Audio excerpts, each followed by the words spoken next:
Welcome to Chess Pains. Today we'll be talking about the Scandinavian defense. It's a good response to pawn e4. Played pawn to d5. All the variations I show you will start like this. For this main line, white's going to take, we're going to take with the queen. I know I'm always talking about getting the queen out too early, but this Scandinavian defense calls for it. I've seen people move the queen back to d8. However, that is not the main line. Main line is queen to a5. From here, white's usually going to play d4, getting the dark squared bishop out and trying to help get the d file ready for the queen to have a good line on. From here, black's usually going to play knight f6. Sometimes they'll play knight c6 first, but the main line is f6. White will usually play knight f3, knight c6. And here, generally, people are going to attack the knight with the bishop. It's definitely what I do. I don't really use my bishops too well, and I'm pretty good with my knights. So I usually sacrifice my bishops pretty early to get rid of the knights. Unless I'm playing the Danish gambit or an opening that kind of relies on the bishops. From here we're going to play e6. Getting that dark squared bishop a little bit of room here. That's going to go ahead and castle. Play a6, one of my favorite passive moves to play. I generally play it as the first or second move, but that would be the St. George defense. Or if you're playing any of these defensive openings that I have talked about so far, a6 as a second move would change the opening to, like, if you're doing the French defense, it'd be the French defense, but the St. George variation. So it still changes the variation a little bit to the St. George, but it's still, like, if you're playing the French or Sicilian or whatever, it's still going to be that opening, just different variation. Anyway, from here, white's usually going to take, and we will take the pawn. From here, we have bishop. That's not moving. Sorry, it's actually a knight move anyway. I like this look and style, but I seem to have a lot of technical difficulties here. Here we go. Alright, now I have bishop to d6.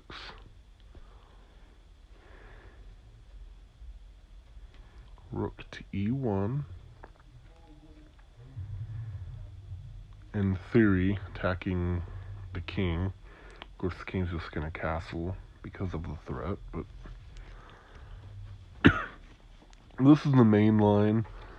A lot of different variations that can come out of it, even from here, but I was mainly speaking about from the first two moves. But from here, yeah, this is the most common variation of the Scandinavian defense. Alright, the second variation I'm going to show you starts off the same, 3 moves. Just going to take the queen, attack the queen with the knight. Move the queen to a5. And then from here, white will play knight f3 instead of d4. This is just better development for white. I mean, d4 isn't a bad move. It does get that dark squared bishop out. And it does help a little bit with that d file, but developing pieces is always a good idea. So I'm not going to say it's a lot better than d4, but it is slightly better in my opinion. And then from here, we have knight f6.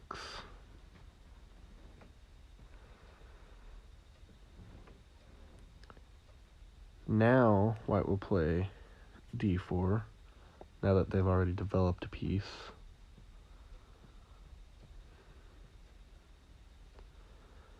And then we can play a passive move.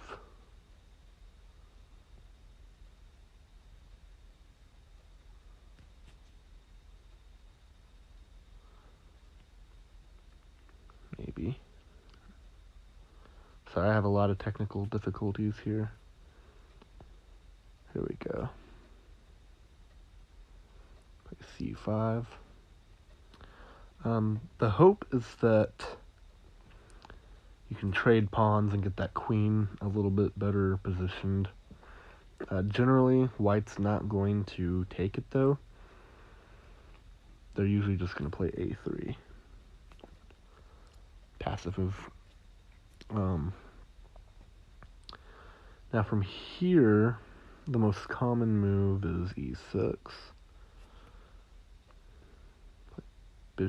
Bishop to c4, maybe.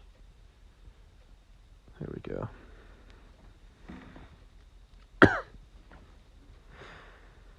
And then from here you can play knight d7 or knight c6, either one. Generally, I prefer d7 just because I'm just gonna castle that, show you that knight. From the d7, I can move it to b6 or e5, and I'm attacking. I'm helping add protection for the c5 pawn. And that other knight is being a little more fortified if white does decide to bring that dark squared bishop down to g5 and attack that knight. If they do take the knight, I just replace it with the other knight, and they really haven't accomplished much. From here, after e takes d5, another variation is c6. The hope here is that the pawn will capture, and you can take with the knight. Honestly, from here, if I get someone to go for this, I actually move this pawn up and play something a little bit similar to the Danish gambit, but from black's perspective. It's not quite the same, and it's not quite as good, but it's still, I mean, that bishop has a good diagonal line going there, the queen has a good file, the dark squared bishop is freed a little bit. I mean, you can still bring the knights out pretty quickly. It's going to be a little bit easier to castle for you than white from this point. It feels like a good, strong position to me. That's not the main line. The main line is taking with the knight. And from here, white might actually see what you're trying to do and do this. It's not always a great move in my opinion, but I've seen people do it, and I understand why they do it. Because once that pawn moves, you'd be in check. So you can't really just attack that bishop because this pawn's going to take, and you're in check. You can't take that pawn. You have to deal with check. And from here, they're going to get your rook no matter what, and get a queen very easily.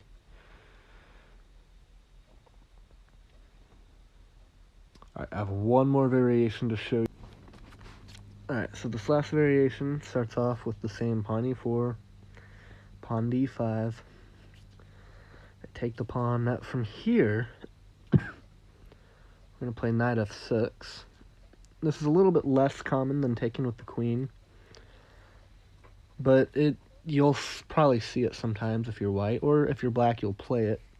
It's a little bit better for development than taking with the queen, because it does get some of your minor pieces developed a little quicker, especially if they try to protect that pawn and then you offer up another pawn, kind of like that last variation I just showed you, but you take with the knight.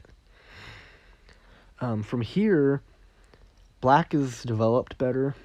White does, the queen and the light squared bishop are freed up a bit, but that's not a huge advantage for white, since black's queen is freed up as well, and that light squared bishop is also freed up for black. So white kind of has to worry about developing the pieces. And white, a lot of times in an opening, pawn to d4 is a good way to help open that that dark squared bishop. But they can't really do that unless they want to lose that pawn, because from here you can easily just take with the knight or the queen. And from here, white's gonna have trouble. The material is tied now. You're even on material, and black has more pieces developed. From here, white would probably have to put you in check with the queen to kind of have any tempo from here. And it doesn't help a whole lot, because you can just attack the queen with the bishop. Anyway, thank you for watching. I hope you enjoyed the video. I hope you learned something. Learning is the important part. Be sure to like and subscribe. Share the video. If you play somebody new and they don't know what the opening is, you can show them this video. Say, hey, you can learn about this opening. If you want to recommend videos for me to do, like what openings you want, go for it. I'll try to do as many openings as people request. The next video is going to be on the King's Indian defense, which is one of my favorite openings. I don't play it much anymore, but it is one of my favorites. It has a special place in my heart, because when I first started learning how to play chess, for some reason, the King's Indian defense really helped me understand the whole aspect of the game. It helped me understand the strategy. It really helped me understand chess, and so it has a special place in my heart, even though over the years I've found other openings that I think work better, but it definitely is worth a look, and it's not a bad opening at all. It's a great opening, which is why I'm going to do a video on it. Anyway, thanks for watching this video.